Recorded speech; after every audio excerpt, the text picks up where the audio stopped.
The funny thing about pain is how quietly it settles in. It doesn't announce itself. It doesn't throw a tantrum. It just arrives.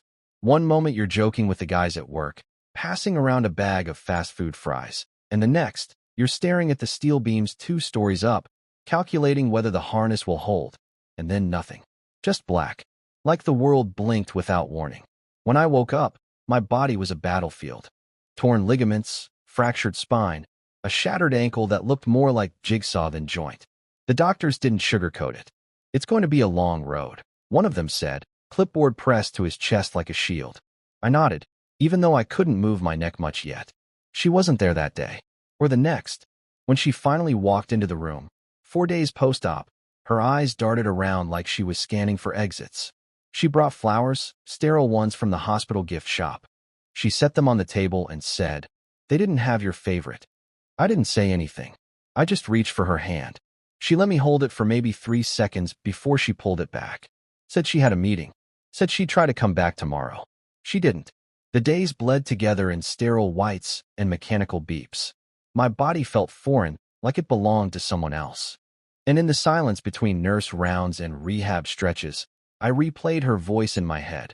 How she used to laugh when I'd sing off-key in the truck. How she called me her oak, because I was steady, rooted. Now I was broken wood. The turning point was subtle. No fights. No screaming. Just distance that became absence.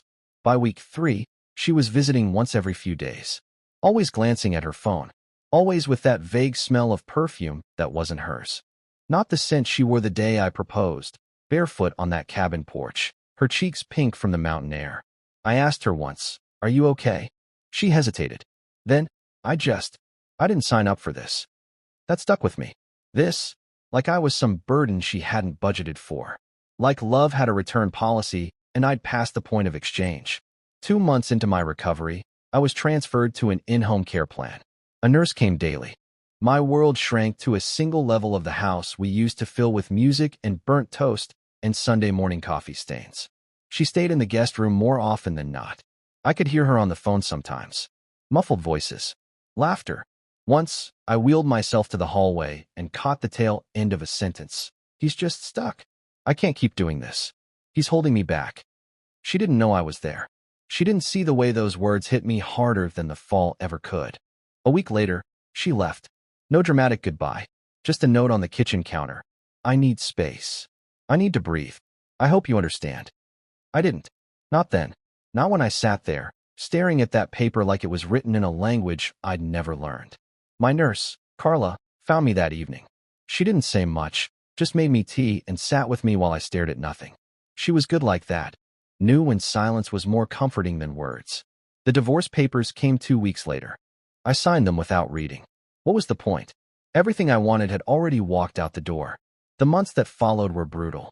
Every day a slow crawl of pain and therapy. But there's something about rock bottom. It's firm. You can push off from it. And that's what I did. Slowly. At first, I focused on moving my toes. Then my legs. Then standing. It took 5.5 months to take 10 steps unassisted. 10 shaky, agonizing steps down the length of my living room. Carla cried. I laughed, for the first time in months. At 6 months, I walked outside. Alone. No cane. No braces. Just me, the autumn air, and a hunger I hadn't felt in a long time. That same week, I saw her. Not by design. I wasn't planning anything. I just ended up downtown, tracing the old routes I used to drive when life made sense. I was walking past that little Italian place she used to drag me to, the one with the overpriced risotto and candles in mason jars, when I saw her through the window. She was in a server's apron, hair tied back, taking plates from a table with that practiced smile I used to think was just for me. My chest went still. I stood there for a long minute, just watching. She hadn't seen me yet. Her posture was different. Tired. Worn down in a way I hadn't expected. Then she turned, and our eyes met. She froze. So did I. The last time she saw me, I couldn't walk. I was a man in a wheelchair, a shadow of who I'd been. Now I stood there tall. Not perfect. Not whole. But standing. She walked toward the entrance, slow, hesitant. The door opened with a soft chime. "You're here," she said. I nodded. Smiled. But I didn't step inside. Not yet. She stepped just outside the doorway, arms folded tight across her apron. It was fall, and the wind carried a chill, but her shiver didn't look like it came from the cold. You look different, she said. Yeah, I replied. Standing has that effect. She winced. I hadn't meant it as a jab, but truth has sharp edges when it's laid bare like that. We stood there in that awkward, silent stretch, not quite strangers, not quite familiar. I noticed the little things, how the lines around her eyes had deepened, how the color in her cheeks wasn't from laughter but fatigue. She looked like someone trying to float in shallow water, always just one breath away from sinking. You walked here, she asked, as if confirming what she couldn't quite accept. I did. I took a small step forward, just to prove it. 6 months. A few screws in the ankle. Hours of therapy. You know, basic stuff. Her lips parted like she wanted to say something, but nothing came out. Just a quiet sigh. I looked past her, into the warm glow of the restaurant. It was slow, maybe 3 tables filled, a couple of servers hustling between them. One of them, a younger girl with thick braids and kind eyes, caught my glance. She smiled politely. Good place, I said, nodding toward the inside. Didn't know you were working here. She looked away, voice low. Yeah, it's something. I'm doing what I can. I nodded slowly. That's all we ever do, right? What we can. There was a silence there, heavy and almost forgiving. But not quite. She leaned against the doorframe. Look, I didn't mean for things to end like that. I raised an eyebrow. You mean the note or the part where you said I was holding you back? Her face flushed. I was scared, okay? You weren't the same. You needed so much. And you needed air. I finished for her. That's what you wrote. She nodded once. I know it sounds selfish. It was, I said gently. But I get it now. She looked up, surprised. I shrugged. You saw me at my lowest. And maybe that scared you more than you could admit. That's not love, but it's human. That seemed to crack something in her. Her shoulders sagged, and for the first time in a long time, she looked real. Not guarded, not pretending. Just tired. I thought you'd hate me, she said quietly. I did. For a while, I admitted. Then I stopped. Hating you took too much energy, and I needed every bit of it just to learn how to walk again. She smiled at that, small and bittersweet. You always were stubborn. Still am, I said. Just slower. The girl with braids came to the door then. Everything okay, Tara? She asked, glancing between us. Yeah, she said quickly. This is my ex-husband. The girl's eyes widened slightly. Oh, hi. I gave her a nod. Hey, don't worry, I'm not here to make a scene. Good, she said, then smiled. Because she's on dish duty if she breaks down crying. Tara laughed, really laughed, for the first time since I'd seen her. It caught me off guard. So familiar, and yet distant. You got a good team here, I said to her. Yeah, she nodded. They're like family now. I reached into my jacket then, pulling out my wallet. Folded inside was a crisp $1,000 bill. I walked past Tara without another word, into the restaurant.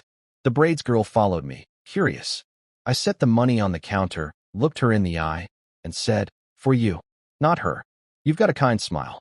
That's worth more than people realize. Her mouth dropped open. Wait, sir, this is way too much. I turned to Tara, who hadn't moved from the doorway. I don't hate you, I said, but I don't owe you anything either. She nodded, tears welling in her eyes now. But I didn't stay to see them fall. I walked out, one step at a time. Each footfall a reminder of what I'd reclaimed. Not just my body, not just my pride, my peace. I didn't look back. Not this time. Not ever again. The air outside hit different that night. Crisp, clear, almost defiant. I stood at the corner for a moment, listening to the city breathe. Horns in the distance, a dog barking, someone playing jazz from a balcony like the universe wanted to underscore the moment. For a second, I didn't know where to go. Not because I was lost, but because I finally had the freedom to choose. That night had been circling in my mind since the first time I stood up from that hospital bed. Not revenge, not exactly. Just clarity. I didn't want to scream at her. Didn't want her to grovel. I just needed her to see me upright, breathing, moving forward. The same man she left behind, but rebuilt without her help. What they don't tell you about healing is how lonely it is.